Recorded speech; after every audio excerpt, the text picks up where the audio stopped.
Good morning. Welcome to the Cal OES Watershed and Debris Flow Task Force operational briefing for February 5th. My name is Joe Dempsey, Planning Section Chief.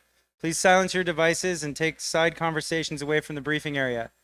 We'll begin with our management and control objectives. Our management objectives: provide for personnel and public safety at all times, protect property improvements and infrastructure, ensure coordinated, timely, and accurate release of public information, foster and maintain relationships with all cooperators and stakeholders, protect economic, natural, cultural, and heritage resources, maintain fiscal accountability, and keep costs commensurate with values at risk. Our control objective: mitigate impacts to public health and the environment found in post-fire runoff with the placement of emergency protection measures to help safeguard watersheds. Next, we'll have our resource unit leader with roll call of resources. Good morning, John Hamer, Resource Unit Leader with our operational roll call. We'll start with Eaton Branch de Leon, Eaton Group 1, Harris, Eaton Group 2, Schrader, Eaton Group 3, McHenry, and the Irwindale Mobilization Group, Cabrera. Thanks very much. Have a great shift. Next, we'll have an incident situation update from operations. Good morning, Gabir Singh, Cal OES. We have 3 groups working today with 14 crews. Group 1 will be working in CC6, Group 2 in DD6, and Group 3 in EE6. We'll also continue delivering supplies to our groups throughout the day with the CalGuard drivers and utilizing our new drop point that's been very successful in delivery. And additionally, watch out for rain, any slips, trips, and hazards. And for triple C's, make sure that you clean up after yourselves, pick up any pallets or any other material that's left on site. Thank you. Next, we'll have weather. Good morning, Kyle Ferris with your weather.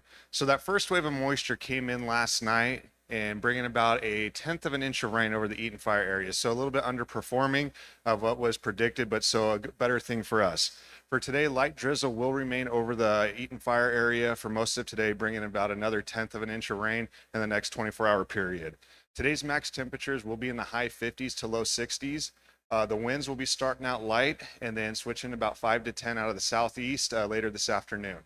So for tomorrow, we're going to have similar conditions as today, starting off light, drizzly rain for most of the day, with the next round of moisture coming in Thursday night into Friday morning, which is still going to be a light to moderate rainfall amount. So still well below the critical thresholds of concern. Have a safe shift. Next, we'll have safety. Good morning, everybody. Ralph Tovar with safety. So this morning, before you go out to your work assignments, give your crew a good briefing on safety. With the return of the rain, you're going to find a couple messages on pages 4 and 5 of your IEP. The roads become slick. As a pedestrian, it becomes dangerous walking in the roadways. As a driver, increase that following distance. The rain increases your braking distance. Make sure we're doing look around our vehicles to have all of our equipment, and then make sure that everybody, like I said, gets a good briefing about this current weather conditions. Have a good day. Next, we'll have logistics. Good morning, Josh Daly, Logistics. I'm going to go over a couple of things with you. For communications, on page 14, you have your 205.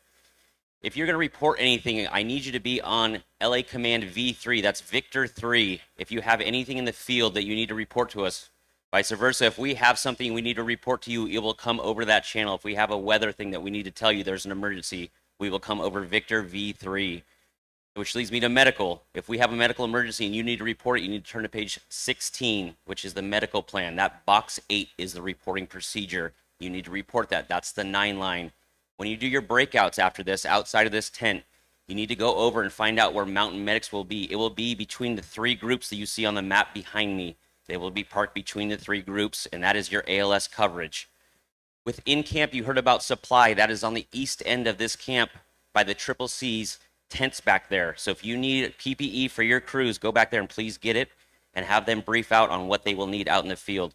With that, have a safe shift and please brief your crews. Next, we'll have liaison.